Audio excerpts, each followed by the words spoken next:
Prav lepo pozdravljeni v oddaji Sledi korakov. Tudi tokratno oddajo snemamo v res lepo prenovljenem gostišču Naš hram v Kisovcu. Tokrat pa je z nami, lahko rečem, moj prijatelj, znanec Davorin Kopše. Davorin, živijo. Lep pozdrav. Po mojem je prav, da nas lepo mišiva, ker se v zasebnem življenju tikava, tako da če se strinjaš, bi se tudi v oddaji. Seveda se strinjam, ampak ne mi zamer, če sem kaj zmotil. Pa ti meni tudi ne. No, dolgo se ne poznava, mogoče se bova še na to vrnila, kako sva se spoznala, ampak greva na tvoje otroštvo. Ko sem se midva spoznavala, sem jaz mislil, da si ti, kako rečemo, tu v Zasavju ljubljanska srajca. Živiš v Ljubljani, ampak rojen si pa v družini v Ptuju. Ja, jaz izviram iz Ptuja oziroma iz okolice, bom tako rekel. Rojen sem na Ptuju, živel sem pa malo iz Ptuja ven, par kratkih kilometrov v smeri proti Destrniku. In tam sem hodil tudi v osnovno šolo. V Destrniku? V Destrnik sem hodil v osnovno šolo, ja. In no, tam, kjer sem živel, kjer je bila moj dom, moje družine, smo imeli tudi majhno kmetico, tako za lastne potrebe, kakšno kravico, teliček, 2 prašiča recimo za koline in tako. Tako da smo z tega tudi si pomagali, da smo lažje živeli. Koliko še pa bilo? Ja, jaz sem letnik 63, imam starejšega brata in pa mlajšo sestro, torej smo bili 3 otroci. Oče je bil delavec, je bil varilec sicer na vzdrževanju železniških vagonov na železnici v Ptuju. Mama je bila pa gospodinja in vzgojiteljica otrok, ki je pa nažalost zgodaj umrla in to je družino dodatno zelo prizadelo. Koliko si bil pa star takrat? Ja, jaz sem bil star takrat 9 let. Kako to vpliva na takšno družino, na tebe, kako je vplivalo? Pogrešaš ves čas, ne? In to se potem potegne še daleč v življenje. No? Še včasih še zdaj si rečem, kako bi bilo, če bi bila živa. Ne? Kako pa je oče s tem se soočil?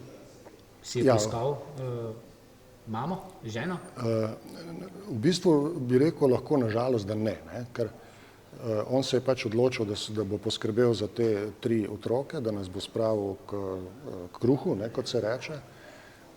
In je to tudi ta podvig mu je kar precej dobro uspel. Jaz moram reči, ker brat je doštudiral, zdaj živi v Kopru, jaz sem tudi doštudiral in pač sem se ustalil v Ljubljani. Sestra je malo manj študirala, ampak je tudi dosti uspešna v življenju. Tako da, ja, mislim, da imamo dobro bazo, ker družina, osnovna, primarna družina je neka baza, ki ti da podlago za celo življenje. Ne? Se spomniš mogoče kakšnih praznovanj? Zdaj koline, kolikor vem, so bile ponavadi okrog bivšega praznika Republike, ne? Tam 27. novembra so, vsaj toliko se jaz spomnim, da so vsi takrat nekako se odločili za koline. Kako je bilo pa to v vašem koncu? Pa jaz mislim, da ni bilo nobenega nekega pravila. Mi smo pač, ko je bil prašič zrel, smo ga vrgli na bok, pa so bile koline. Ja, vedno sem bil zraven. Ja. Najprej sem ga za rep. Pa ne, najprej, kot si otrok, so ti rekli, da ga malo za rep drži, ali pa ne vem, prinesi posodo za kri, pa tako. Ja, zanimivo. Počasi se vključuješ, pa delaš še kaj drugega, pa sem pomagal pri razkosu, pa rad sem kožo, recimo, iz kože ga dajo prašiča. No, zanimivo, kje pogrešaš teh kmečkih opravil? Pa jaz sem že v srednjo šolo šel v Ljubljano in sem potem se v Ljubljani ustalil, tako da jaz si v bistvu težko predstavljam, da bi zdaj živel spet po tistih običajih. Čeprav so mi tisti kraji zelo ljubi in če pridem tja, te vrstnike iz otroštva srečam in zadnjič sem bil po dolgem času spet tam in nek sosed me je kar objel, ne, tako iz navdušenja, da me vidi in je bil resnično vesel. Tako da, Oče je še živ? ne, oče mi je nažalost umrl pred nekaj leti in Ko smo se pogovarjali, si mi dejal, da tudi zaradi razmer v družini si se nekako odločil za šolo policista, ker nekako so poskrbeli, ne? Šolanje je bilo brezplačno, če se ne motim. Ma ja, to je bilo v bistvu dobrodošlo, ne. V družini je bilo stališče, da gremo vsi na šolanje po osnovni šoli, da naredimo vsaj neko poklicno ali pa srednjo šolo, kakorkoli že. Tukaj je bilo svobodno, lahko bi se odločil tudi kako drugače in bi me oče podprl, ne. Ampak jaz sem imel starejšega brata, ki je bil boljši od mene v šoli, ne. In jaz sem bil vedno tekmovalen in sem vedno hotel vse dokazovati, da pa jaz tudi lahko to zmorem, in ker je on je šel v to šolo, ne, potem sem 2 leti za njim, potem sem jaz vztrajal, sem rekel, glej, jaz tudi hočem biti pač miličnik, ne, takrat. In ja, oče me je podprl, seveda je dobrodošlo bilo to, da je to bilo pač podprto finančno strani države. Tam je bilo zastonj življenje, zastonj šolanje. Edini stroški. Prosim? Kakšno pa je bilo tisto življenje tam? Podobno vojski? Zdaj, mi smo bili v vojski, ti Jaz ne morem primerjati, ne, zdaj razen tisto, ko sem bil na kakšnem obisku, kdaj v kakšni vojašnici ali pa na karavli, ne. Mislim, da je bilo malo boljše, no. Nek malo višji standard smo imeli. V sobi smo bili 4, to je malo manj kot v vojski, tam mislim, da je bilo po 12 ali več, ne. Tudi več, ja. Ja, hrana je bila ponavadi, če si pravočasno prišel, tudi 2-3 meniji, ne. Na koncu je pol zmanjkalo, je bilo ponavadi na šeflo, ne, na zajemalko. Ampak ja, meni je bilo v redu, no. Kako sobote, nedelje, si lahko prihajal domov? Ja, mi smo imeli v okviru šolanja smo imeli tudi vojaške predmete in odslužili smo vojaški rok, ne. To se pravi, da smo imeli tudi dežurstva, smo imeli stražo, smo imeli tam patrulje, ne, in te zadeve. In če nisi bil na dolžnosti, si seveda lahko šel v petek domov in si se v nedeljo zvečer vrnil. Tako smo tudi prakticirali.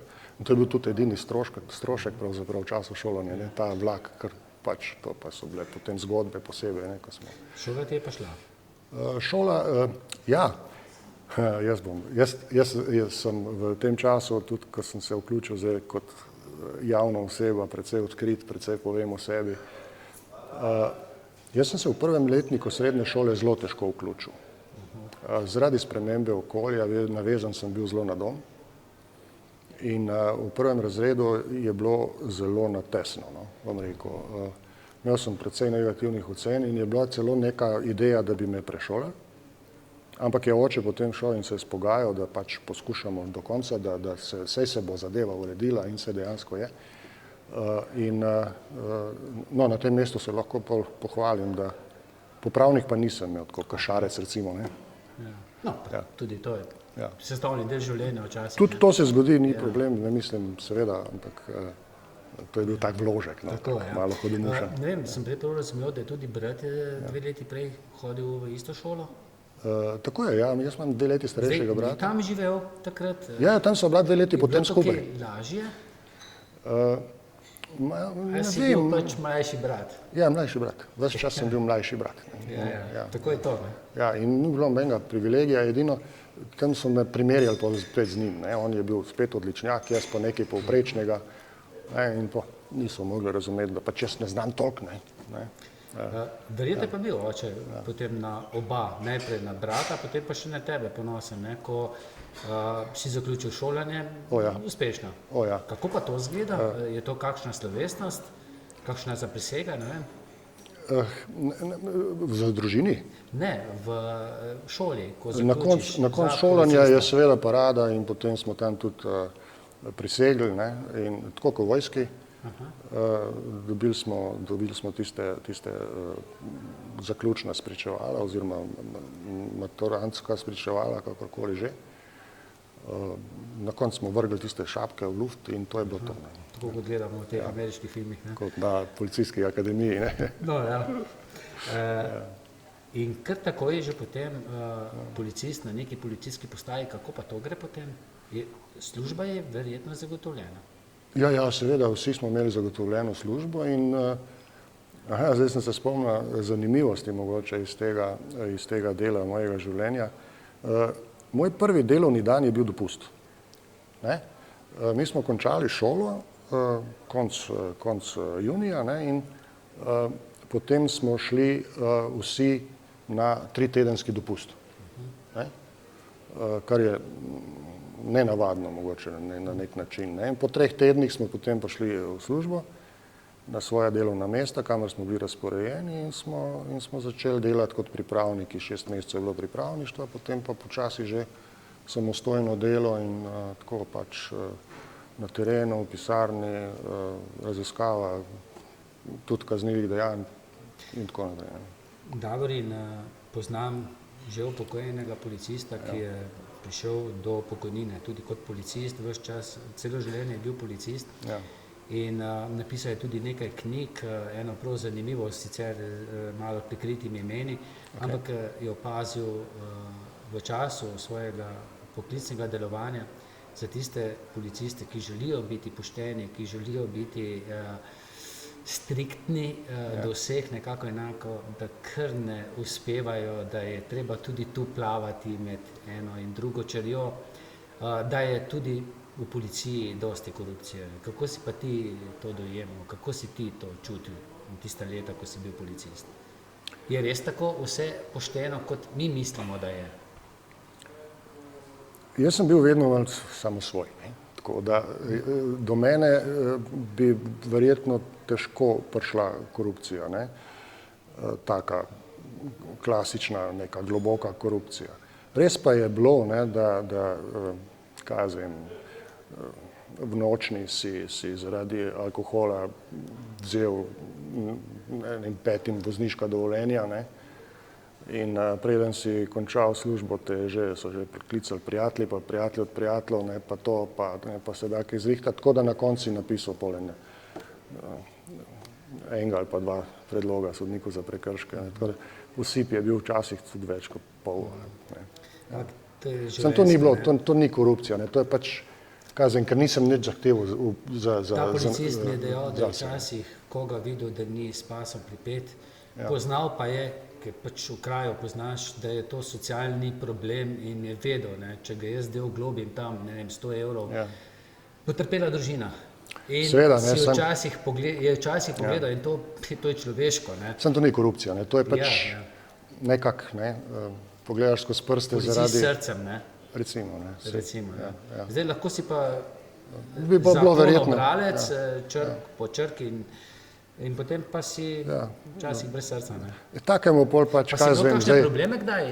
Ne vem, da ti je kdo grozil, če si ga kje oglobil? Oziroma dal predlog? Ne, jaz sem bil velik, 1,90 m. Prednost, ne? Ja. No in zanimivo, ti si bil policist tudi v času, ko je začelo v Sloveniji vreti, ko se je dogajala Roška, ko se je dogajal ta JBTZ, ne, znameniti proces proti četverici. Žal so zdaj samo še 3 živi, David Tasić je pokojni. Bog mu da je dobro. Žal. Kako si pa to? Verjetno je v tebi ravno tako vrelo, ampak na drugi strani si pa policist na dolžnosti.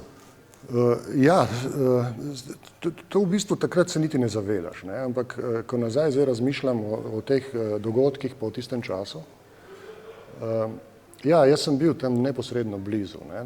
Teh ljudi, ki so se zbirali v podporo četverici na Roški, ker sem bil na takratni postaji milicije v Mostah,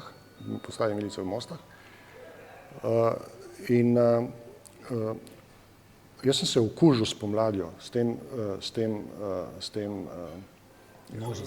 gibanjem, s to energijo. Ne, in s tem, mirno je bilo vse, ni bilo granitnih kock. Natančno to, točno to je seglo do srca, do duše. Ne, in kako bi lahko bil proti tem ljudem? Nemogoče, ne? Ja. Nemogoče. In taka velika množica in vsi z cvetjem, ki so ga polagali potem tja pred vhod. Pa pred vojake, ne? Pa pred vojake, ja. Zmedeni, kaj je zdaj? Tako da dejansko te razoroži tak pristop, ne. Moram pa reči, ne, da predtem se jaz niti nisem zavedal, saj smo velikokrat govorili o kakšni zaključeni družbi, pa tako, kako bi bilo fajn, ne, če bi Slovenija bila samostojna, pa tako, ampak to niso bile resne debate, ne, niso bili neki načrti, niti ničesar ni bilo, ne. Prelom je bil dejansko tisti čas leta 1988 na Roški, ko vsaj zase lahko tako rečem, da me je to prevelo in da sem začutil to pomladno brstenje, rojevanje nečesa novega in jaz sem bil seveda čisto zame. Tudi večina tvojih kolegov, policistov, verjetno različna. Večina, ja. Večina, ja. Večina v tistem času, ja. So pa bili tudi taki, ki so imeli pomisleke, ki so bili vezani na ne vem, nekako čustveno. Se je pa nažalost kasneje po osamosvojitvi, ko je bila že policija, ne, ampak z isto zasedbo personalno, moram reči, da sem razočaran nad mnogimi sošolci iz srednje šole, ki so zelo rdeči, no, in to zelo manifestirajo in mi ni všeč. Celo konflikt sem že prišel zaradi tega, ne, čeprav se je zaradi politike ali pa zaradi nekega svetovnega nazora in tega neumno kregati, ne, v bistvu, če človeško gledaš, ampak ja, je prišlo tudi do blokad na Facebooku in tako, ne, tako da. Zanimivo je, ne, to dogajanje potem tudi v času osamosvojitvenih procesov, pa potem kakšno leto kasneje, če se je takrat videlo, da res vre vseh, da si želijo samostojne Slovenije, demokratizacije, ne vem, ali so bili nekateri prehitro razočarani, da to ni to, so prehitro spet začeli obujati spomine, sej ni bilo tako prej slabo, sej... Ne, jaz tega ne verjamem. Jaz mislim, da so to labilni ljudje, ki so podlegli medijski propagandi in pa namernemu širjenju. Da so poučniki in ostali revanšisti, ne? Naprimer, ne. To, so govorili, tako, ja, ne. Če kdo ni, on ni, ne? Natanko to, ne. Ja, blatili so od Pučnika do sistema, da ne govorimo o Janši, pa potem se spomnimo Bajuka. Peterle, ne?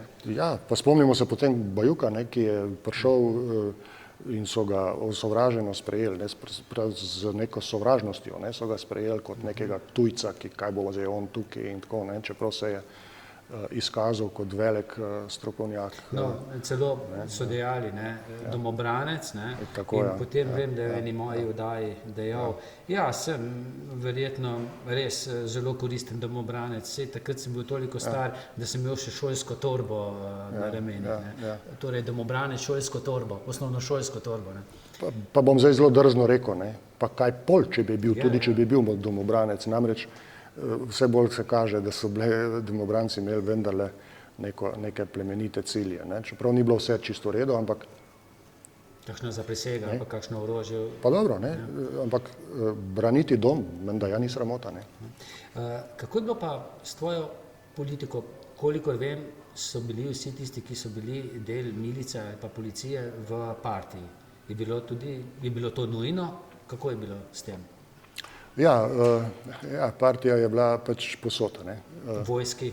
Vojska, policija, to je sploh, ne, vojska še bolj. Vojska je imela celo prepoved potovanja v tujino, ne, mi smo imeli vsaj potne liste, ne. Čeprav smo morali pač neke poročila pisati po vrnitvi, a je bilo vse v redu, ne. To je bila svoboda, ne. Ja, ne, to je bila čas je bilo boljš, ne, to iz tega izvira verjetno, ja. Ja, večina je bila v bistvu potem včlanjena v Zvezo komunistov takrat, ja, v času šolanja še, in se je bilo zelo težko temu izogniti, ne.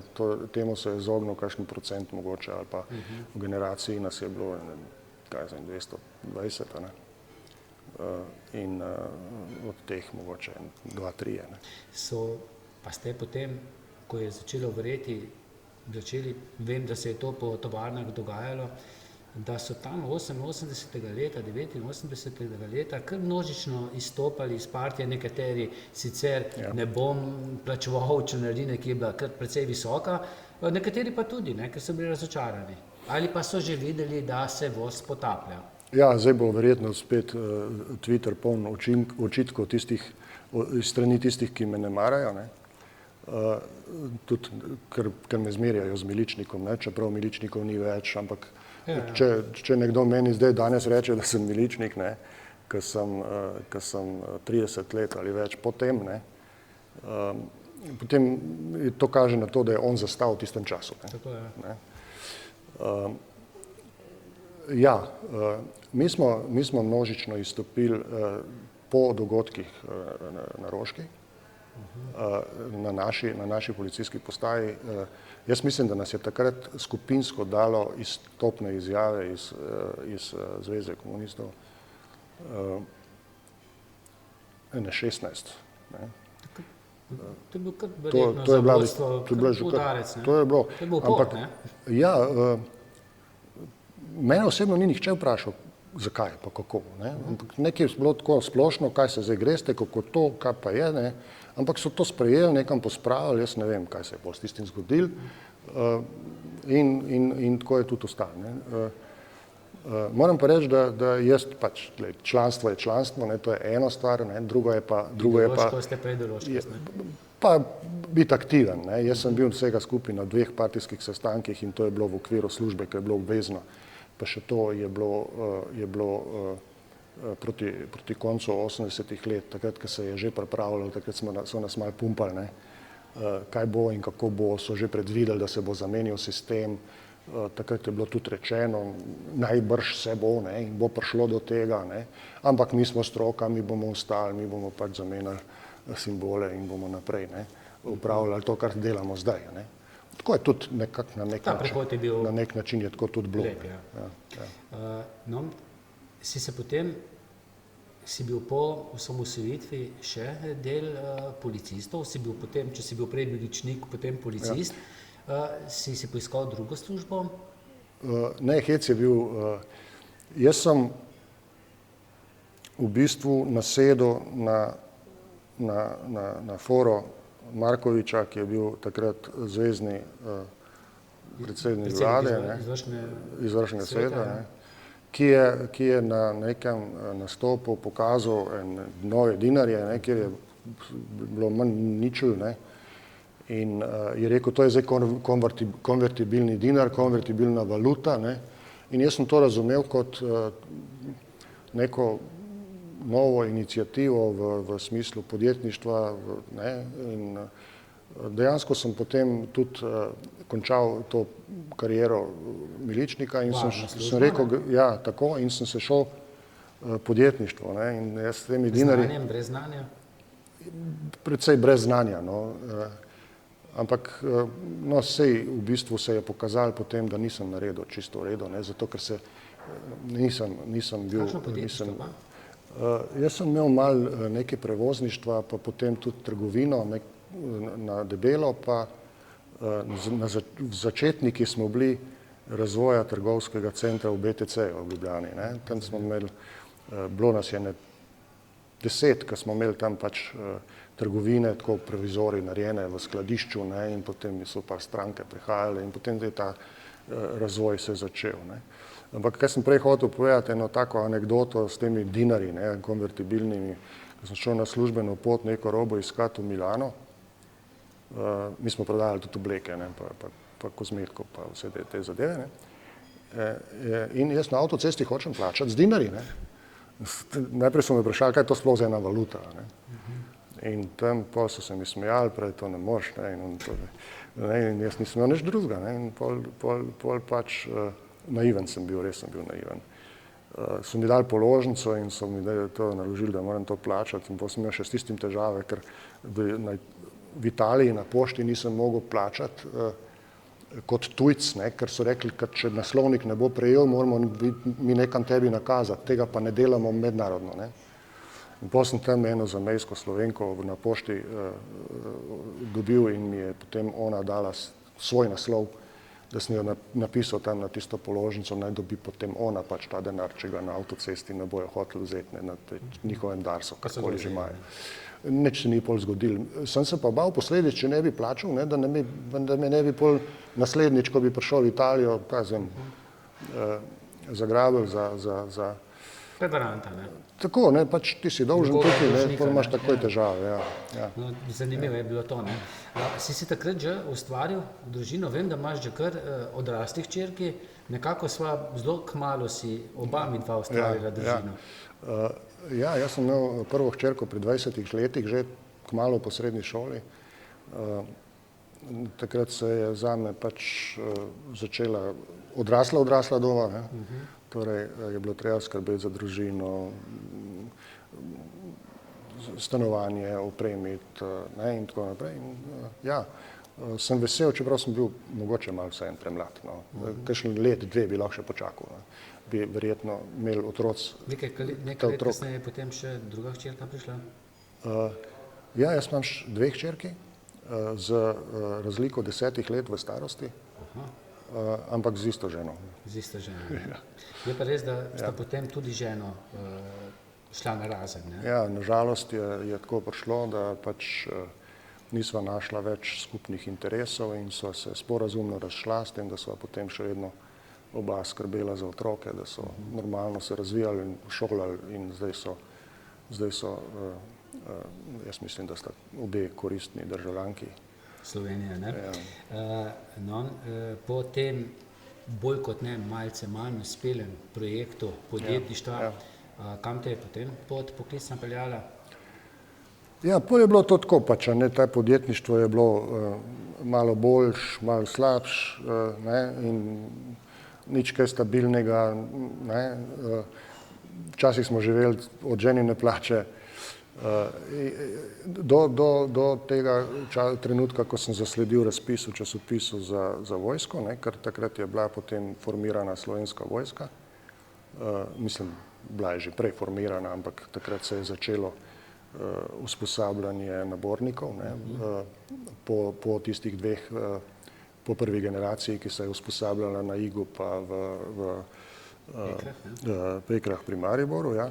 Mislim, da je Franci Breznik tudi v Pekrah bil. Tam mislim, da je on služil, ja, vojsko.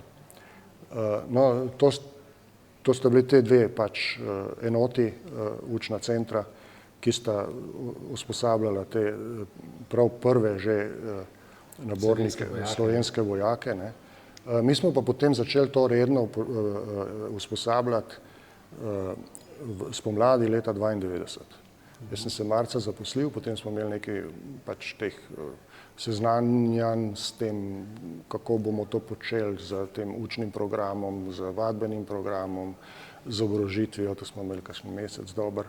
Pa se to biti ni bil tak problem, verjetno, ne, glede na to, da si prej opravljal delo policista oziroma miličnika, ne? Ne, jaz sem imel vojaških znanj dost, ne, ker mi smo imeli, saj sem rekel, ne, v srednji šoli smo imeli vojaške programe, kjer smo morali znati te vojaške veščine za oceno po kriteriju srednjih šol, ne. To je bilo malo drugače vseeno, kot pa, da bi samo služil vojsko, ne. To se pravi, lahko bi v nekaterih segmentih bi lahko primerjal z ŠRO-jem, recimo, ne.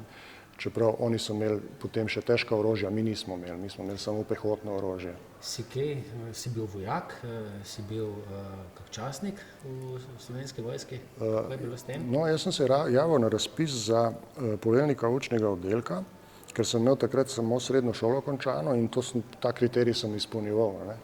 Ampak na razgovoru je bilo potem ugotovljeno, oziroma so me ocenili kot primernega za poveljnika voda in potem sem pač začel kot poveljnik voda, to je bil častniški čin.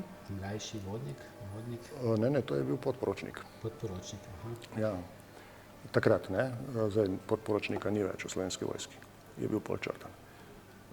No in potem je bilo pa treba se pač doizobraziti, ne, da sem izpolnil te pogoje, ki so bili zahtevani, pa 93. leta sem bil poslan na šolo za častnike, ki sem jo končal potem 94. To je trajalo 6 mesecev.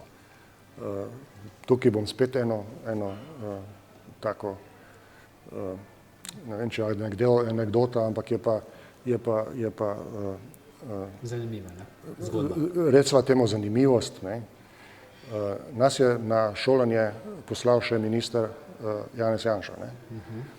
Ko smo, Prvi obrambni minister, ne? tako je, ne, in Te vlade. to moram reči, da ne pozabim, dokler je bil on tam minister, je bilo odlično, ne, je bilo super, saj nismo mi imeli stika z njim, ne, ampak se je pa kasneje pokazalo, kako je šlo vse Za njim je prišel vse je šlo na Jelko Kacin, če se ne motim. Takrat je Jelko Kacin, pa potem so se zvrstili eni ministri, ki so bili skoraj vsak teden drug, sem se še jaz hecal, da bi lahko bili kar dežurni, ne, vsak teden eden, ne, pa. Skratka, no, ko smo pa zaključili šolanje, je bil pa že Kacin, ne.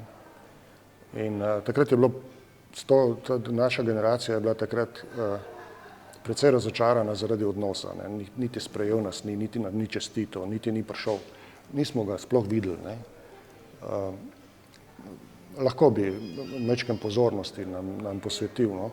To zagato je potem rešil načelnik generalštaba, ki je bil takrat Albin Gutmann, ja, in nas je povabil na eno združenje, na eno večerjo in smo potem pač tam malo proslavili to zaključek tega šolanja, razdelil nam je ene take lepe lovske nože, pa ene lepa pisala, kjer piše tudi gor načelnik generalštaba. To shranim in nisem napisal še nič z njim, razen tako pač, da probam, če še dela. Še dela? Še dela, ker je tudi, moram reči, da je zelo pisalo nekega višjega razreda, ranga, ja. In je garancija doživljenjska. Ne vem, njegovega življenja, ne, pisala ali mojega. To pa ne piše. Ne piše. Ja. No in si potem v vojski kje napredoval? Tudi mogoče na kakšni misiji bil kje? Ja, to je, 20 let sem bil v vojski, to se marsikaj zgodi, ne. Po končani šoli za častnike sem potem še, mislim, da sem bil še eno generacijo v usposabljanju vojakov, nabornikov. Potem sem pa bil povabljen pravzaprav v obveščevalno-varnostno službo, kjer sem delal kot pomočnik načelnika za operativne zadeve v 5. izpostavi, to je v Ljubljani, ne. In tam sem pač opravljal svoje naloge približno 5 let. Po 5 letih sem se pa vrnil nazaj v uniformiran del vojske, kjer sem bil po teh sektorjih v poveljstvih enot za protiobveščevalno varnostno zaščito, ne. Se pravi, preden sem se ponesrečil, torej upokojil sem se iz delovnega mesta načelnika za protiobveščevalno varnostne zadeve na nivoju bataljona. To je zanimivo delo? To je, ja, imaš dosti samoiniciativnosti lahko, dinamično je, ne, sam si planiraš, kaj boš počel, kdaj boš kam šel, dosti dobro je, no. Meni je to na kožo pisano. No in mimogrede, ko slišimo obveščevalne dejavnosti, ne, pomislimo tudi na ta zaplet, ki je zdaj aktualen,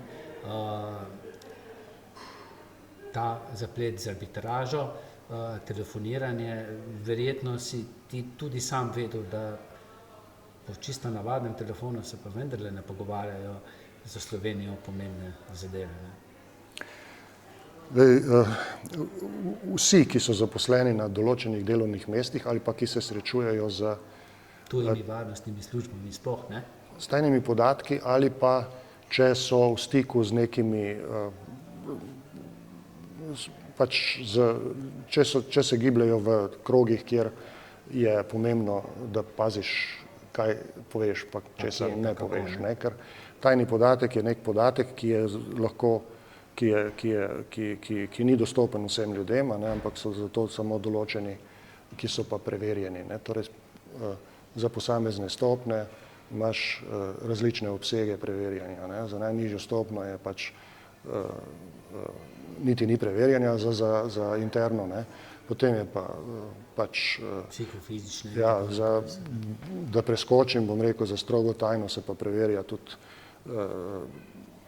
partnerje, ne, torej ženo, moža, ne, s soglasjem seveda, ne, takrat se tudi poizvedbe delajo na terenu preko različnih ljudi, ampak take se ga preverja, vse to ve, ne. In je tudi seznanjen z vsemi metodami in sredstvi, kako se tajni podatek zavaruje. Torej, je seznanjen in Sekolec in pa ta gospa, karkoli že, ne, ki je bila soudeležena v tem, Drenikova, ja, je bila nedvomno po defaultu, ne, brifirana, kar se tega tiče, ne, in so ji sigurno povedali, da ni primerna komunikacija po telefonu o vsebinah, ki so tajne, ne. Ki so za Slovenijo pomembne. In zgodilo se je to, kar se je, ne? Ja, žal. Tako. Greva še malce naprej. Seveda je čisto normalno, da če so bili nekoč vojaki, policisti del partije, da potem z nastankom demokracije, slovenske demokracije oziroma demokratičnosti naše države, pa tudi z osamosvojitvijo, da pa ni bilo zaželjeno oziroma, ne vem, mislim, da celo prepovedano biti aktiven v strankah, političnih strankah. Kako se je pa potem s teboj začelo, da si se pa pridružil stranki SDS? Verjetno v času poklicne kariere ne? Ne, jaz sem v bistvu, tako sem tudi vzgojen, ne, to vse izvira iz vzgoje, kot sem prej rekla, ne, tukaj dobiš vse osnove in potem samo še na tem gradiš, ne. Jaz sem formalist, ne, pravzaprav, in ko sem še v vojski delal, je zelo malo ljudi vedelo, kako sem jaz opredeljen glede svetovnega nazora, torej pogleda na svet in katero stranko podpiram, ne. Nekateri so celo zmotno včasih mislili, da mogoče kam drugam spadam, zato ker sem jaz imel odnose pač z vsemi normalne, ker drugače ne moreš funkcionirati, še zlasti ne v vojski, ne, ker je pač, sicer je pa vojska depolitizirana, ja, in pač To je tudi prav, ne?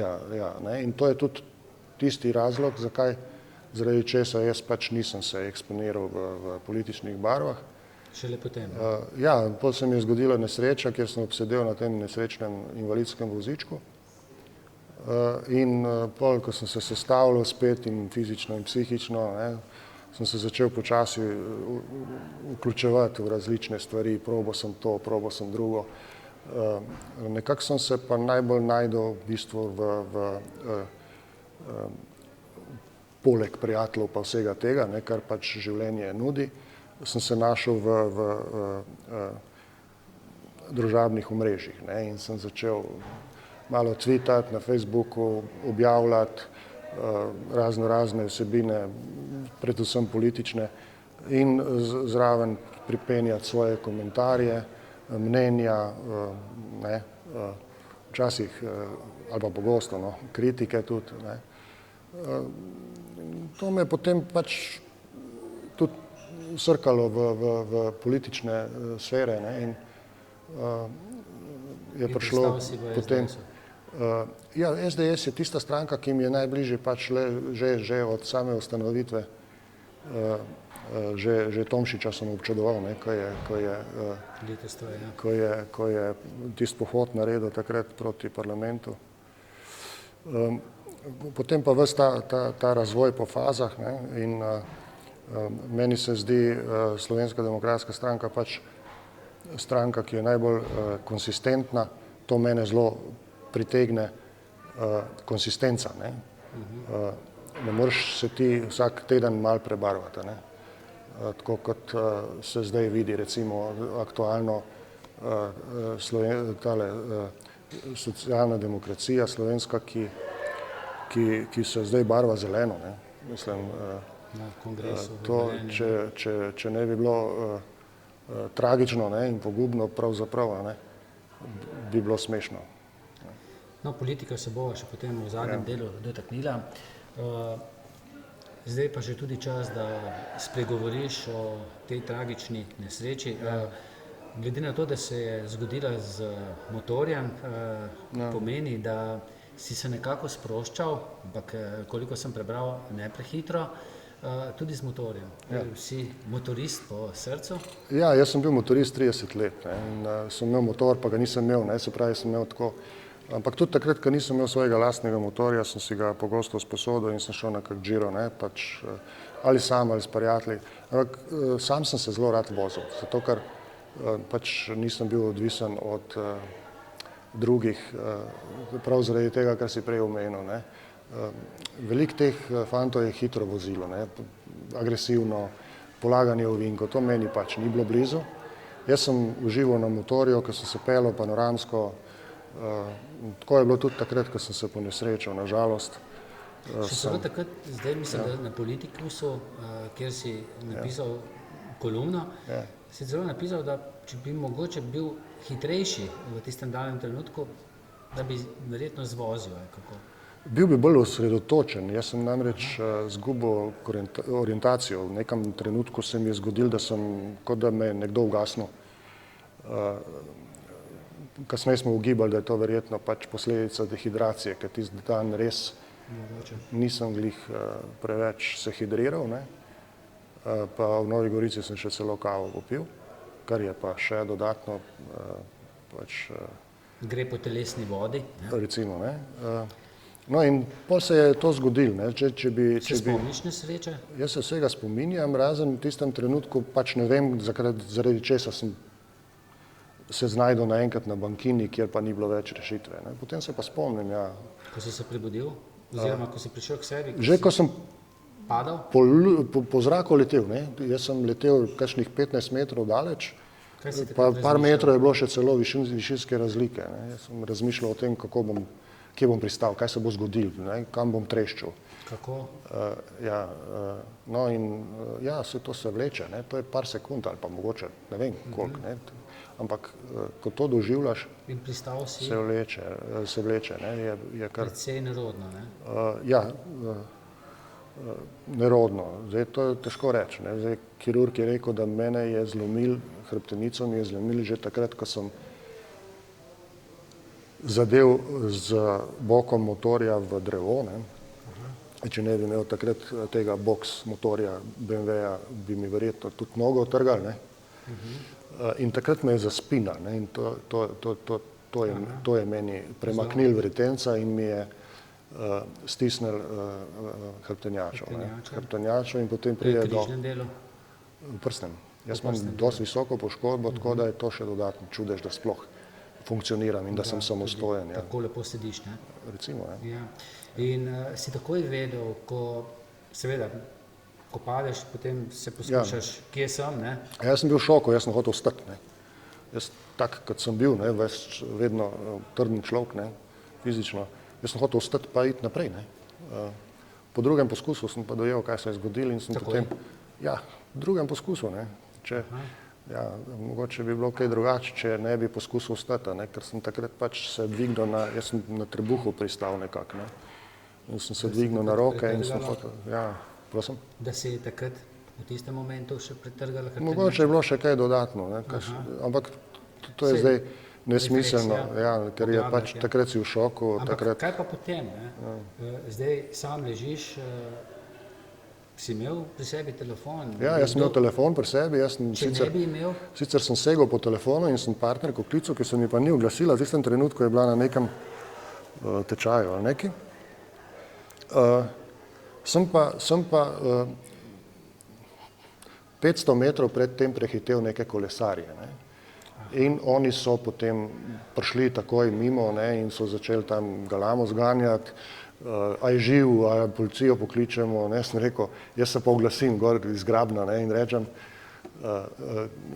rešilca rabim, nič drugega, ne, pa živ sem, ne. Pa motor je še laufal gor, ne, in sem rekel, pa motor na eno gas, ne, take sem imel pač te prebliske, ja, to je bilo euforija. Je bolelo? Nič, ne. Še to adrenalin tera, tudi potem, ko so te peljali? peljali?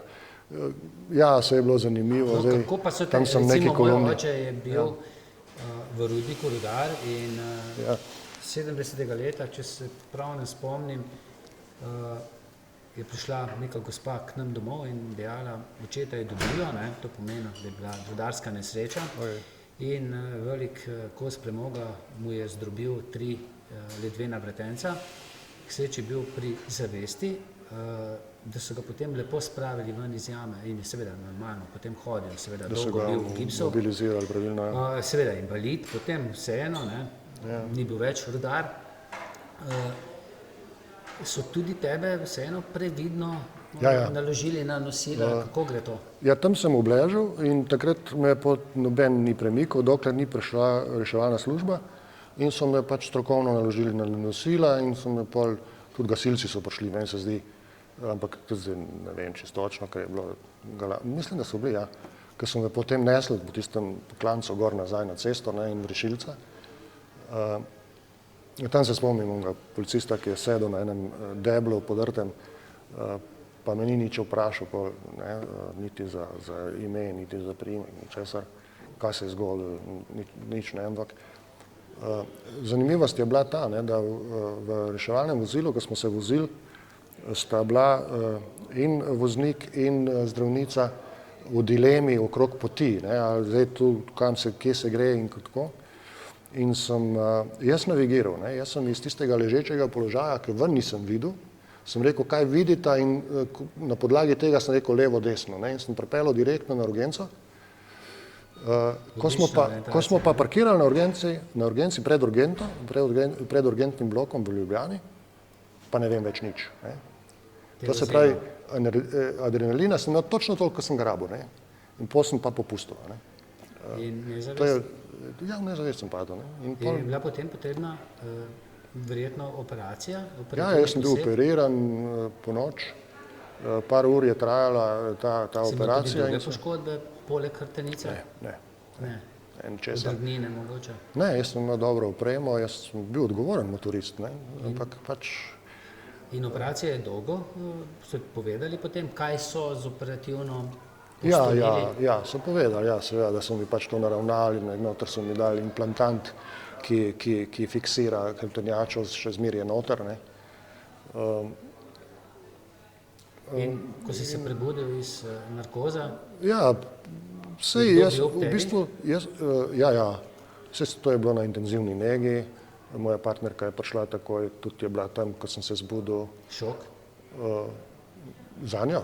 Ja. Verjetno, ja, sej zaradi tega so se tudi razšla, ker pač ni prenesla tega pogleda že name, ko sem bil v tistem klavrnem stanju pravzaprav, ne. Kako pa ti še prvič takrat, ko si nekako takoj po nesreči videl, da je nekaj zelo hudega, pa potem, ko si se še drugič prebudil iz narkoze, da verjetno ne boš hodil, ne? Ja, to so mi tudi povedali, ampak jaz nisem verjel, ne. Jaz sem ves čas verjel, da bom, tudi če nihče ni pred mano, da jaz bom, ne, da bom spet, Kako pa to povedo? da bom spet hodil, prosim. Kako pa to povedo? Direktno ti povejo. No, pač z nekim občutkom. Zgodila se vam je huda prometna nesreča, ne, imeli ste, pač poškodba je resna in huda. Zelo mogoče je, da se ne bo nikoli popravila, ne. Recimo, ne, en tak način. Koliko dolgo si bil potem, dobro, ti si še vedno upal, da ne, verjel, da se boš postavil na noge. Koliko časa si bil potem na tem intenzivnem oddelku? Verjetno pa, ne vem, sklepam, da z dihanjem nisi imel težav, glede na, da je bilo visoko zlomljeno. Ne, nisem rabil respiratornih aparatur, nisem potreboval, razen verjetno med operacijo, tega ne vem. Ja. Potem, ko sem se zbudil z narkozo, sem normalno dihal, te življenjske funkcije so normalno delovale, edino pač nisem mogel hoditi, ne. Mi je pač odžagal ta del telesa, prekinili povezavo. Ja, potem sem bil v bolnici v kliničnem centru, ker sem dober mesec, potem so me prestavili v Univerzitetni inštitut Soča kjer je pač rehabilitacija, tudi traja potem tam pol leta še. Ne. Tam pa kakšna oskrba? Je vse plus, je tudi minus? To je vrhunska ustanova, ne, ki je strokovno zelo na visokem nivoju, to je tudi mednarodno priznano, kar se tiče strokovnega dela. Ne. Jaz bom pač najrad kritiziran, ampak bom povedal, da pač za nego pa nisem bil zadovoljen. Ne. Tam so otopeli ljudje, ne, ki pač imajo več interesa, da grejo na cigaret, kot pa da bi poskrbeli. Nekomu zamenjati plenice, ne? Recimo. Ne. Če se čisto poenostavi, ne? In včasih so celo zelo bili tak osorni, nesramni. Ne. Eden je bil, recimo, se je obnašal, meni je prišel na misel kot paznik in sem rekel, kasneje v Guantanamo ali kaj. Ne. Ampak sem bil, bom zdaj prvič povedal javno, ne, sem bil tudi jaz malo bolj žleht, ne, pa če me poslušajo v Soči, naj vejo. Ne. Enkrat, ko sem se vrnil z terapije, sem pustil tisto posodo za urin, preden sem šel na terapijo, sem pustil posodo za urin, pač z urin noter, ne. In ko sem se vrnil, je prišel ta paznik, ne, in je rekel, Srčnik, ne? karkoli že, ne, vse dobro tudi njemu, ne, ampak pride in reče, to te pa tukaj počakali, se veš, to moraš ti sprazniti, to je tvoje delo, ne, ker so oni forsirali, da pač to so rekli, da je to terapija in da moramo to mi sami in ne. Jaz sem bil pa bogi, res, jaz sem, ne, oni so imeli na uro, so nas prestavljali iz postelje na voziček in obratno, ne. In če si bil ti utrujen ali pa če si želel iz postelje iti pač malo naokrog, ne, nisi mogel, ne, ker ne moreš, ne vladaš. Jaz sem bil pa pač nekako trmast in sem si privezal z nekim pasom na posteljo voziček, ne, da se ni odmaknil in sem potem splezal na voziček in sem potem kmalu postal, kar se tega tiče, samostojen. No. Pa da zdaj končam s tisto posodo, nesrečno, ne. Sem rekel, ja, v redu, ne, in on pol odide, in sem jaz vrgel te sposobi, ne, po tleh, vse polil in je bilo tako. In pol sem pozvonil in sem rekel, glej, sorry, ne, sem hotel, ne, ampak mi ni uspel in mi je padel na tla, ne. Sem rekel, pa drugič mi bo najbrž spet, ne. Tako da, ja. Dal vedeti, ne? Ja, ne, in potem nikoli ni več pustil urina v posodi, čeprav sem pustil, ne, kdaj še vedno, ne. Zdaj sem spraznil, ampak včasih sem pa še vedno pustil in je potem on to vestno pospravil, ker se je pač najbrž odločil, da, ali pa je spoznal, da je boljš tako, kot pa da potem po tleh to briše, ne. Tam si se pa potem že soočil tudi sam s tem, da pa verjetno optimizem nima realnih možnosti. Ja, jaz nisem odnehal, pa še zdaj v bistvu nisem odnehal. Glede na to, da gre medicina zelo naprej, ne? Ja. Jaz sem šel dvakrat na Dunaj na presaditev matičnih celic, zato da bi se obnovila sinapsa v hrbtenjači in da bi pač dobili kakšne signale. Tam je bilo rečeno, da neke možnosti je, ne, so mi pa realno povedali, da ni znanstveno dokazana metoda in da pač, če ne bo, ne bo, ne. In s tem zavedanjem sem tudi šel na to zadevo, ampak sem rekel, moram to narediti zato, da bom vedno vedel potem, da sem naredil vse, kar je bilo v moji moči, ne. In sem šel, saj ne rečem, ne, mogoče jaz ne bi bil v tem relativno dobrem stanju glede na svojo poškodbo, če ne bi šel na te zadeve, ne, ker potem so se mi pojavile neke funkcije, ne, zlasti v ledvenem delu in imam včasih čutim, da imam kontrolo nad trupom, ne, čeprav to ne bi imel, ne. Tako da upanje še obstaja. Ja, jaz sem še vedno vključen v neke projekte raziskovalne, to pa je znanstveni pristop in še vedno hodim na Dunaj na meritve, zdaj sem bil prejšnji mesec in mislim, da bom šel konec novembra spet. da vidimo, kako se zdaj to obnaša, kako je, ne, in te elektrostimulacije in te zadeve. Ker obstaja neka možnost, da če bi uspeli najti pravo frekvenco pa pravo moč, da bi ojačali tisto, ker jaz sem incomplete, ne, se pravi, nimam popolne prekinitve signala, ne, ampak je pa premalo zahoditi, ne. Imam nekaj refleksa, ne, reagiram na dražljaje in pa tudi čutim, ne, nekatere te Dele, noge. Nekatere dele pa včasih ja, včasih ne, ne. Ko se recimo zadanem kam s kolenom, čutim, ne. Ni enako kot bolečina, kot prej, ne, ampak čutim, da se je zgodilo nek dogodek. Ne zato, ker sem videl, ampak zato, ker sem dejansko, ne, čutim. No, torej, nisem še odnehal, iščem možnosti, jaz sem prelistal cel internet, ne, jaz sem bil v stiku z Kitajci, z Indijci, z Američani, s Kanadčani, ne, ampak Kitajcem pa Indijcem ne zaupam, Rusom pravzaprav tudi ne, in ne bi dal niti pač, ne. Skratka, ne, in potem Bolj iz tega dela, ne? Ja, ne. Avstro-Ogrske. Recimo, ja, potem sem pač se odločil za Dunaj in zdaj sem povezan tudi z Dunajem, pa z Houstonom, ne, v Združenih državah Amerike. Tam imam enega zdravnika, ki me spremlja in ko sem z njim na zvezi. Temu primerno moraš pa verjetno tudi potem skrbeti za mišice oziroma za masaže na nogah, ne? Ja. Kako je s tem v Sloveniji poskrbljeno? Zdaj je to samo vse samoplačniško, ti država tu stoji v strani, da ne gre vse tvoje pokojnine. Je pa verjetno to potrebno, ne? Ne, država oziroma zavarovanje nudi samo te nujne medicinske pripomočke. Torej Voziček na toliko in toliko let, ne? Na toliko in toliko let, pa v določenem znesku, ne. Jaz za moj voziček, če hočem tak voziček, kot ga pač imam, moram pač doplačati, ne. Ker je nadstandardni, ne?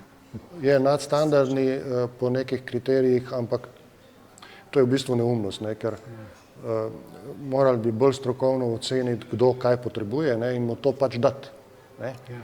Ker jaz, če hočem biti mobilen, če hočem priti sem, ne, na to snemanje, moram pač voziček dati najprej sebe v avto, potem pa še voziček, ki ga dvignem čez sebe, ne, in ga dam na sopotnikov sedež. Tega ne bi mogel narediti, če bi bil voziček recimo 30 kg težek, kot je bilo to pred 30 leti, ne. Danes je to lahka zadeva pod 10 kilogramov, ker so materiali lahki in to z lahkoto pospravim, ne, in sem na ta način samostojen. Tisti vozički, ki so pa težki, ki so okorni, mi smo jim rekli, v Soči rekli, da so to patrije, ne. Takrat je bila tudi patrija aktualna, ne. In smo rekli, da so to patrije, ne. S tistim vozičkom jaz ne bi mogel nikamor brez spremstva, ne.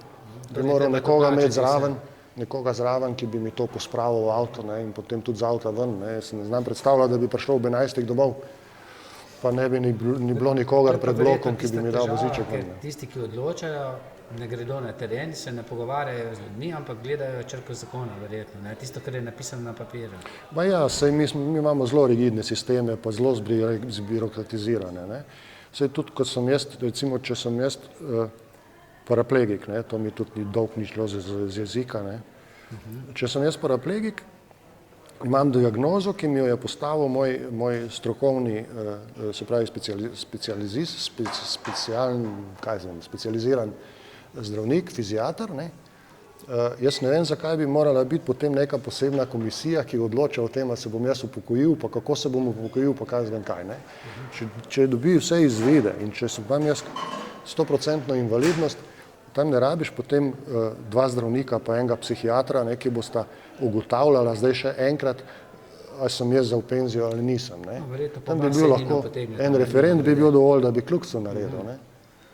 Ja, smo zbirokratizirani do kraja. Zelo. Poznam tudi te zadeve, 5 let voziček, ne, šele potem ti mogoče pripada naslednji, ne, in... Ja, da ne govorim o tem, da je moj prijatelj, ki je tudi na invalidskem vozičku, je pa bil upokojen, ne, in se je hotel aktivirati, ker je službo našel, ne, in je rekel, jaz se čutim sposobnega, nočem biti več doma, rad bi delal, ne, in 1 leto je trajal postopek, da so oni njemu ugotovili, da dejansko lahko upravlja to delo, za katerega kandidira.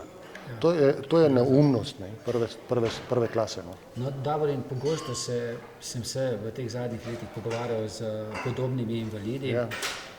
Tudi s tem, kako se soočajo z različnimi cestnimi preprekami, pa tudi preprekami sicer v življenju. In seveda v zadnjih letih se je veliko izboljšalo, ampak še vedno potem koga na socialnih omrežjih, potem pa vem, da ima doma otroka invalida, Ja. ali pa že tudi kar odrasla, ki sta šla tudi skozi Jugoslavijo, recimo, ne. In mu včasih reče, pa daj malce realno oceni, da pa takrat, 30 let nazaj, za invalide, recimo vozičkarje, dostikrat rečemo takim ljudem, ki so na vozičkih, res ni bilo poskrbljeno, ne. Praktično so bili zaprti v stanovanju. Ja, sej danes vidiš po cesti invalide takrat, kot da smo družba brez invalidov, ne? Tako, ja. Ja, tako je bilo takrat, ampak ni bilo zaradi tega, ker pač ne bi hoteli To ven. je tisto Jugoslavija, kako je bilo vse fajn, ne. To smo se prej pogovarjali, ne? To so bile samo oni vozički, ki so bili 30 kg težki, ne? Ja. 30 kg težki, pa ne znam si predstavljati, kako bi jaz zdaj 101 vozil, ne? No, pa kako bi se šel po Ljubljani, ne. Recimo, ne? Verjetno sam nikakor, ne. S tistim vozičkom zagotovo, ne? Zdaj imam jaz. Kako pa je danes, ko smo se pogovarjali, pripravljali na ta intervju, si mi dejal, da je marsikaj urejeno, ampak v klinični center, kjer pa moraš pogosto oditi, pa še vedno ni dostopa za tiste, ki so na vozičkih. Mene je to začudilo, ker vem, da je dolg tisti hodnik pred glavnim vhodom, res, da so stopnice, tudi ena klančina. Ja. Iz Zaloške ceste, glavni vhod v klinični center Ljubljana, je ena taka avenija, ne, široka, kjer so stopnice, torej ploščad, ne, pa stopnice, pa spet ploščad, pa stopnice, ne. In tam, ker so te 3 stopnice, je taka klančina zraven, ne. In to je pač še iz časov, ko so ta klinični center delali, verjetno, jaz ne vem, kot da so bili takrat vozički boljši. Ne, zdaj to bi demontirali potem tisto, kar sva prej rekla, ne. In ta klančina kratka, torej je prekratka in prestrma, ne, ker je kratka, je tudi strma, ne. In tam sem jaz že padel, ne, na hrbet. In to je pač zelo. To enkrat padeš, potem tam več ne greš, ne. Ja, predvsem imaš takrat problem, ne, ker ne moreš nazaj na voziček, moraš pač nekdo te mora pobrati, ne. Kar ni problem, ne, vedno se najdejo, vedno preletijo ljudje. Ja, so pa poškodbe, ne. No, to se lahko zgodi. Ja. In se da tam kaj postoriti, se da, ne.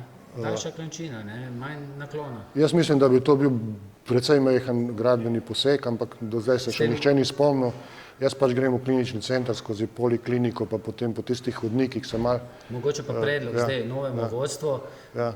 Jaz ne verjamem, da stane to brez kakšnega hudega dodatnega razpisa, pa nekih elaboratov. Vse skupaj bi to en zidar, ne zidar tisti, ne, SCD-ja, ampak en poklicni zidar opravil, po mojem, tudi za 2000 evrov, ne. Jaz ne vem, kakšna bi bila cena, ampak če nas gledate, drago vodstvo z kliničnega centra, poiščite strokovnjake, naredite to čim prej. Ja, je pa minister, če me posluša, ne. Recimo. Ja, tudi pogosto je obiskoval ker je bil zaposlen v kliničnem centru. Kdo je že minister? Šebeder. Ja, dobro. Ne, to uredi, drugače da pa tudi to s kakšnim železom, ne, vse se da. Vse se da urediti in to, se pravim, z relativno majhnimi sredstvi najbrž, jaz ne morem oceniti koliko, ampak dejansko to ne more biti. No, jaz sem si to malce ogledal, ne bi Sicer smelo biti drago. Sicer pa jaz upam, da ta vlada ne bo spregledala, da je Evropska unija sprejela akt o dostopnosti, ne, ki je bil izdan letos marca, mislim, da, ki določa, ne, da dostopnost za vse, ampak tudi za invalide, ne, to se pravi, kar se tiče arhitekture, ne, v javne objekte, tudi na, dostopnost do izobraževanja, posledično gledališč in tako naprej. Ja, ampak pomembno je recimo izobraževanje, kar ti da potem večje možnosti, da se lahko zaposliš, ne, in da si tudi potem lahko bolj samostojen v življenju, ne, in neodvisen. Pa tudi recimo tudi to omenja volilne materijale, ne, pa volišča, ne, še vedno imamo ogromno volišč v Sloveniji, kjer ni dostopno za invalide, pa potem improvizirajo in tako naprej. In to pač je treba, verjetno je to še, to so izzivi, ja, ki so še pred nami. Še vedno so pa pri nas invalidi pa bolni otroci, ko bi pričakoval, da bo država poskrbela zanje, se potem zbira denar na druge načine, recimo za Krisa, za Gala. Ti si bil letošnjo leto tudi na našem 8. zasavskem humanitarnem teku in zdaj bomo poslušali, kaj si takrat povedal. Prosim. Kako pa je na področju nudenja pomoči invalidov v Sloveniji poskrbljeno? Se vam zdi, da je dovolj, bi lahko bile izboljšave? V Sloveniji smo invalidi relativno dobro organizirani. Socialna država se trudi, da bi nam čim bolj ustregla, da bi nam čim več pomagala. Res pa je, da se zadeve da še izboljšati in zaradi tega sem tudi angažiran. Rad bi se angažiral celo na območju celotne Evropske unije, kjer bi se rad vključil in pomagal pri izboljšanju kvalitete življenja in pa statusa invalidnih oseb.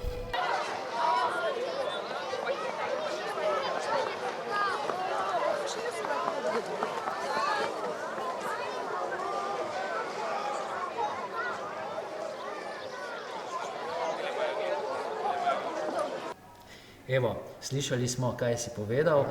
Zdaj, nekako smo se pogovarjali, da po vsej verjetnosti boš prišel tudi na 10. Vmes smo imeli še enega, 10. bo 8. maja, drugo leto, tekli bomo pa za tiste, ki se soočajo s cerebralno paralizo, tudi pogosto so tudi tisti ljudje na vozičku. Tako da jaz upam, da bo čim več ljudi prišlo, da bodo čim več denarja darovali. Smo pa ena taka skupina, kjer 100% zbranega denarja gre za namen. Veš, Igor, jaz sem bil na tej tvoji prireditvi lansko leto, letos v času volilne kampanje. Tako, evropske. Ja, in si kandidat. In ja, o tem bo verjetno potem, ampak hočem reči nekaj drugega, ne. Jaz sem takrat v neki izjavi, mislim, da rekel, da bom po vsej verjetnosti še prihajal na te prireditve, zato ker v meni je nekaj humanitarnosti, pa tudi prireditev je prijetna, luštna, veliko ljudi pride, se srečuješ, lahko se pogovarjaš, lahko se malo pozabavaš, na koncu koncev spiješ kaj in narediš dobro delo, ne. In takrat sem rekel, da se bom še na to prireditev vračal in kar rečem, to drži, ne. No, ti bomo poslali pravočasno vabilo. No, sicer pa mislim, da je 8. maja. 8. maja, ja, zdaj smo že kar, ja, jaz kar zelo hitro. Tako da tudi, če vabila ne bo, jaz bom prišel. No, super. Bo pa zdaj malce krajše, samo 10 ur bomo tekli, zdaj je bilo 14-15 ur, je bilo res kar naporno. Ampak je šlo. Prej si mi dejal, ko si prišel kar precej ogrnjen, oblečen, pa kar nekaj časa si bil oblečen, da te rad zebe, je to zaradi ravno tega stanja tvojega telesa? To je zaradi poškodbe, ja, ker pač hrbtenjača je pač prekinjena in potem imam termoregulacijo malo, kako bi rekel, okrnjeno, ne. Se pravi, če me zebe, se težko pogrejem, če pa mi je vroče, se pa težko ohladim, ne. In kako ti je zdaj, po eni uri snemanja? Ja, zdaj me že malo mrazi. Te že malo mrazi, ampak ni problem, se bom zdržal, sem bil vojak. Sem bil vojak, ne. Recimo, da imamo zdaj malce bolj vročo temo. Ja, jaz imam pogosto potem mrzle roke, ne, in pri rokovanju mi je včasih neprijetno, ampak tako je. No, glede na to, da si del stranke, ki je v opoziciji, že kar nekaj let v opoziciji, vmes je bila tudi nekaj časa del vladajoče vladne ekipe. Kako gledaš na to, da je zdaj to že tako manjšinsko vlado še zapustila tista rezervna stranka, ki je sodelovala z vlado, Levica, ki je zdaj v opoziciji, čeprav na nek način bila pa tudi prej opozicijska stranka, bo Marjan Šarec pripeljal mandat do konca, bodo predčasne volitve, ali pa bo krog okrog SDS-a sestavil vlado, torej najprej nezaupnica tej vladi, čeprav, koliko slišim, Mateja Tonina, prvaka Nove Slovenije, je dejal, da bi se o tem pogovarjal, če SDS bi ponudila namesto Janeza Janša nekoga drugega za kandidata za predsednika vlade. Tvoje mnenje? Že lanske volitve v državni zbor so dale rezultat, ki je precej neugoden, ne? Se pravi, veliko majhnih strank, ki pa jih je združila neka volja po tem, kar je tudi Tonin rekel, da ne bi bil Janša. Ne? Se pravi, lahko rečemo, da se je formirala anti-Janša koalicija in to jih tudi še danes drži skupaj. Žal, glede na rezultate te vlade, torej žal zaradi rezultatov te vlade, lahko rečemo, da jih bo ta odnos ali pa lahko rečemo celo sovraštvo do Janše zelo verjetno obdržal še kar precej časa. Jaz sem nekaj časa sicer napovedoval, da bojo verjetno volitve spomladi 2020, ampak ne bo šlo, ne, najbrž še ne.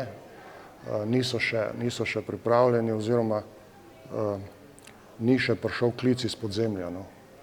Ko bo to prišlo, takrat bodo verjetno volitve precej hitro, ne, ampak kar se pa SDS-a tiče, jaz mislim, mi smo pripravljeni, lahko so jutri.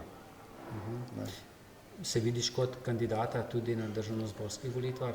Sodeloval si na evropskih volitvah? Ja, jaz sem sodeloval na evropskih volitvah, takrat, ko so okoliščine pripeljale do tega, da sem bil povabljen kot kandidaturi, sem brez velikega razmišljanja dal soglasje, ker pač se temu ne reče ne. In tako bo tudi v prihodnje, ne vem pa. In ni mi niti nekam hrepenenja nimam do tega, da bi zdaj pa nujno moral biti jaz. Jaz mislim, da ima Slovenska demokratska stranka ogromno sposobnega kadra, ki mu zaupam tudi trenutno poslansko skupino, poznam po delu in tudi osebno velik del tega, te sestave. In jaz mislim, da delajo odlično. Pravzaprav je to poslanska skupina, ki je edina dela. Ne. Sej dobro, Nova Slovenija ne smem zanemariti, zelo sorodna po programu in je zdrav del opozicije. Ne. Drugače imamo pa opozicijo trenutno, take opozicije še nismo imeli, ne, ker je tako heterogena, ne, tekmovalna, ne, takrat, ko bi morali skupaj stopiti, ne, je včasih malo nekih trenj, pa zdaj, ne. Treba je pa vedeti, ne, da ima vsak ima svoj kos pogače, ne, to, kot so dali volilci pač zaupanja, to ima lahko tudi ta stranka ali pa poslanska skupina v parlamentu veljave, ne. In prav zaradi tega je tudi problematično to, kar se je zgodilo, da danes vlado vodi stranka, ki je dobila 13% oziroma še nekaj manj, ne. V opoziciji je pa največja parlamentarna in največja stranka v državi, ne. Včasih rečejo največja opozicijska stranka, kar ne drži, ne. V bistvu drži to, da je največja stranka nasploh, ne. In prva dva zasledovalca, ki sta zdaj v koaliciji, ne, imata skupaj manj glasov kot Slovenska demokratska stranka, kar je za demokracijo nenavadno, namreč volivci so dali zaupanje SDS-u, da vodi vlado. Ne. Seveda potem pač, kot sva že prej rekla, prevladala neka energija sovraštva in so se združili in so sestavili koalicijo, ki je pa impotentna. Ne. Do zdaj niso vložili pravzaprav nobenega zakona, kar je pa prišlo iz opozicije, ne, so pa a priori ves čas zavračali. Ne. Glede na to, da tudi nekateri, dobro, na levici z Janšo ne bi sodelovali, pa tudi nekateri na desnici, recimo, pa zdaj na sredini, Nova Slovenija pravi, da bi rajši s kom drugim. Ja. Meniš, da še lahko SDS, če dobi tudi na naslednjih volitvah približno enako število glasov ali pa dosegla je tudi že skoraj da do 30%, še lahko sestavi, da je vodi vlado ne SDS, ampak Janez Janša? Ja, Janez Janša je edini v tem sklopu, ki lahko sploh vodi vlado. Ne. Mislim, lahko bi jo vodil tudi kdo drug, ne, seveda, ampak jaz pravim, da vsak, ki pride na nek položaj v demokraciji, mora biti izvoljen.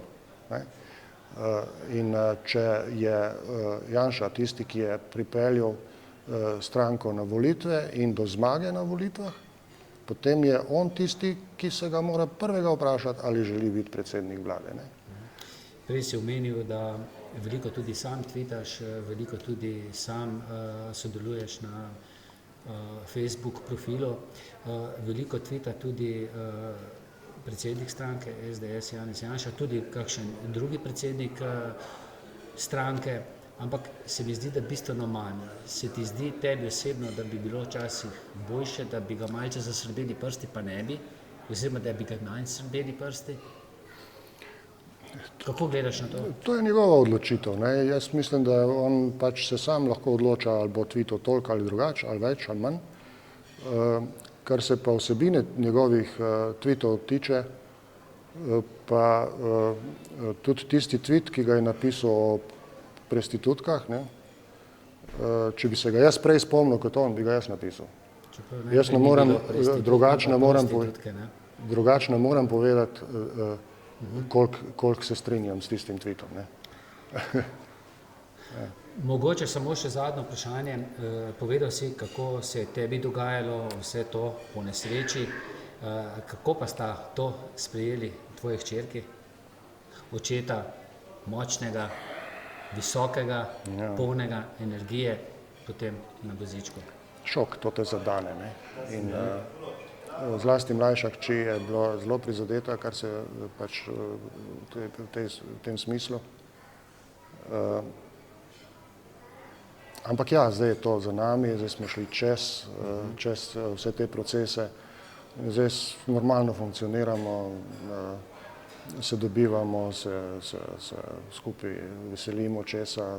Živiš pa sam. In zdaj se ravno veselimo novega člana, starejša hči bo okrog novega leta povila mojo prvo vnukinjo in Prvo vnukinjo? Imaš še tudi prvega vnuka? Ne. Prvo vnukinjo, to bo prvi vnuk. To bo moje... In tu se pa soze malce, oči malce orosijo, ne? Si opazil, ne? Jaz sem opazil, ja. Ker zelo sem to ti čustven. pa lahko povem, da Zelo čustven sem, kar se tega tiče. je lepo imeti svoje otroke, je pa skoraj da še potem lepše, ko dobiš vnuke. Jaz sem že 4-krat obdarjen, no, tako da čestitam. je lepo, ne. Tako da se s tabo veselim tega srečnega dogodka. Hvala. Davorin, nismo vsega povedala, še veliko bi lahko, mogoče boš kdaj priložnost, če ne prej 8. maja na Rudarju. Tako je. Hvala ti, da si z nami delil svoje življenje. Hvala lepa za to priložnost in kot rečeno, še kdaj. Ja. Hvala pa tudi vam za pozornost, seveda, če ste bili z nami, pa srečno.